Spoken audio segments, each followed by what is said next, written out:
every athlete a coach sends me, I'm going to want to know what their GPA is, what their test score is, if they have one, which these guys are juniors in February of their junior year. So most of them don't have ACT or SAT scores yet, but some of them will.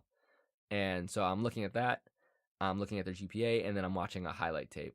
And this is really just for me to get started on building a list of athletes I should recruit.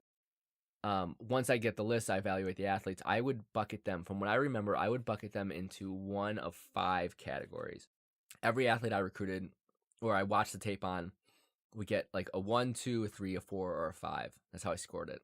Now I have to remember what each one of them meant. I think 1 meant like an athlete I couldn't get. So like maybe they already have offers. If I'm at Fordham and they already have offers from Ohio State and Penn State and whatever it is, a lot of times I'd make a note of who they were and mark them down as being athletes that I'm not going to even try to recruit because I'm not going to have a good chance at getting them. Those are guys were 1s in my system. Then the next group were 2s. 2s were the guys that, like, obviously I still have some things to learn, but based on what I've seen so far, I would go to the head coach and the coordinator and push for an offer. Like, I thought this was someone that I'd want to offer. And then 3s were guys that were not quite to that level, but players that I still definitely wanted to recruit and track and have on my radar.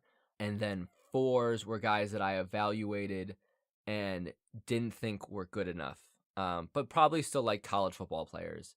And then 5s were guys that I thought weren't people that I would have recruited when I coached Division III.